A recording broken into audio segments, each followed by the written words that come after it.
잠시 후 왼쪽 11시 방향입니다. 안녕하세요. 고명원 아카데미 1기 27호입니다. 지금 일 하나 보고 다른 일 보러 이제 가야 돼요. 오늘은 어저께도 제가 살짝 분양권 얘기를 한 것 같은데 오늘은 다른 분양권 얘기를 한번 해볼게요.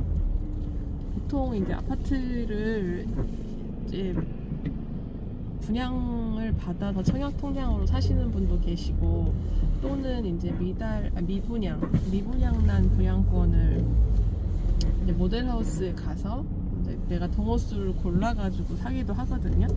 그러잖아요. 그런데 이제 오늘 얘기는 그 모델하우스와 그 모델하우스 직원도 사기는 아니고 잠시 후 다 우회전입니다. 사기꾼은 아닌데 제 지인이 이제 사기당한 케이스인데 이제 가면은 미분양난 아파트 단지가 있어요. 그러면 모델하우스에서 이제 뭐 동호수 선착순 이제 매수 약 가능 이렇게 150m 되어 앞 있어서 어린이 보호구역입니다. 시속 30km로 서행 운전하세요. 이제 모델하우스에서 가서 이렇게 안 팔린 동호수를 보여주면 저는 내가 이동이 괜찮다, 요 라인이 괜찮다 해서 호수를 구하고는 호수를 이렇게 정해서 자기가 매수를 해요. 근데 그건 실거주자들은 뭐 그런 식으로 해서 종종 사기도 하죠. 저도 옛날에 이제 뭐 월곶 풍림 약 300m 앞에서 인주대로 방면 우회전입니다. 월곶 풍림 4차도 미분양이었어가지고 월곶역 생기기 전에 2008년도? 7년도였나? 9년도였나? 아무튼 그래서 그때도 미분양이어서 모델하우스 가서 그냥 제일 좋은 뻥뷰 제일 좋은 동에 잠시 후 우회전입니다. 25층에 24층을 미분양을 계약해서 가져왔거든요. 그래서 그때 저렴해가지고 1억 7천이었나? 약 600m 앞 신호위반 및 시속 50km 단속 구간입니다. 그래서 저가 사고 나서 저희 엄마 친구들한테 얘기하니까 엄마 친구들도 또 그냥 하나씩 사시더라고요. 이제 1억 7천이다 그러면 1,700만만 갖고 계약을 하고 입주 때 중도금 대출을 다 받고 입주 때 이제 잔금이 30%가 남는 거니까 10% 계약금, 60% 중도금 대출, 또 10%씩 1차 중도금 1차부터 6차까지 그리고 30%가 보통 잔금이거든요. 입주할 때 다 짓고 나면 그런 케이스였는데 그래서 보통 모델하우스를 믿고 우리가 다 그 모델하우스 안에 있는 분양 대행사 직원을 믿고 계약서를 쓰죠. 근데 지인 요번에 그런 건은 인천의 뭐 아파트 단지였는데 그분도 다주택자니까 분양권 투자를 많이 하셨고 이제 그 법인으로 이제 개인으로 사기 그래서 법인으로 이제 사고 대신에 이제 분양 대행사에서 법인들 물량을 일부를 빼놨다. 뭐 옛날이 아니라 몇 년 전에는 그런 게 좀 있었거든요. 분양권으로 장사가 워낙 잘 되니까 그렇게 이제 법인들한테 분양권을 일부 빼줬어요. 그거는 중도금 대출 없이 계약금 10%에 잔금 90% 이런 식으로 그래서 그 물량을 이제 사셨던 거죠. 약 300m 앞 작은 9월 사거리에서 남동 산단 방면 좌회전입니다.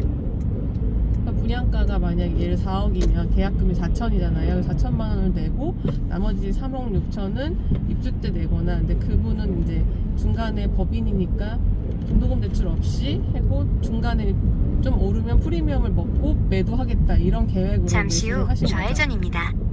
근데 중간에 알게 되신 건데 그 분양 대행사 직원이 같은 동호수를 여러 명한테 매도를 한 거예요. 그러니까 분양 계약서를 위조해서 사기를 친 거죠. 그렇죠. 그러니까 모델하우스를 짓고 모델하우스를 짓는 거는 시공사 말고 시행사에서 짓고 시행사에서는 분양 대행팀을 하나 골라서 거기다가 돈을 주고 분양 대행을 막 위임합니다. 그러니까 분양을 시행사 대신에 대행해라 이렇게 하거든요. 그들은 분양 모델하우스 가보시면 알겠지만 분양 계약서 쓰거나 분양 상담하거나 이런 분들 보면 약간 남자분들은 뭐 롤렉스 끼고 있고 약간 명품 휘둘고 있고 약간 그런 것도 많거든요.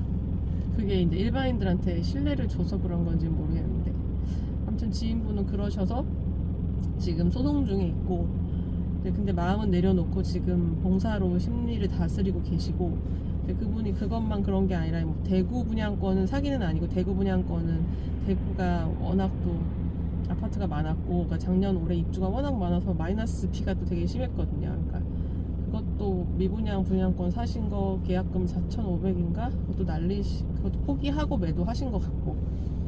근데 뭐 그동안 이제 연세가 50대 중반이신가, 그러니까 그동안 벌어놓은 것도 꽤 있으시고, 앞으로 또 벌 날도 많잖아요. 55세면 또 한창이잖아요. 그리고 그게 또 경험이 되니까 지금은 다 내려놓으시고 이제 마음은 다스렸는데, 일반인들은 상상할 수 없는 그런 모델하우스 직원이, 모델하우스에서 분양을 대행하는 그 직원이 우리가 일반인들보다는 이렇게 투기 욕심이 있는 투기꾼 투자자들을 대상으로 사기도 친다. 그거는 절대 알 수가 없잖아요. 자기들이 미분양이 이 몇 동 몇 호가 미분양인지는 분양 대행 그 회사만 다 알고 있거든요. 그러니까 이거를 갖다가 한 동, 뭐 101동 1501호를 5명한테 동시에 팔았다고 해서 이거를 그 사기치는 직원을 회사에서 관리를 안 하면 그것도 알 수가 없는 거고, 소송을 해도 그 직원은 아마 프리랜서로 계약을 했을 거고, 걔네들 모델하우스 한 3, 4개월, 길어야 6개월 뭐 이렇게 유지하잖아요. 그때 프리랜서로 있었을 거고, 그 직원에 대해 소송을 하도 그분들 분양 대행사 직원들 이름도 다 가짜고 전화번호도 다 가짜입니다. 번호도 다 바꿉니다. 그때 일 딱 끝나버리면. 그래서 걔네들 근데 이름을 실명을 찾았다고 해서 그 직원의 뭐 소송을 하더라도 그 직원이 재산이 없으면 뭐 압류해서 그 계약금을 사기 당한 거를 찾아오기도 힘들거든요. 그리고 그렇게 사기치는 사람들은 재산도 없고 통장에 잔고도 없습니다.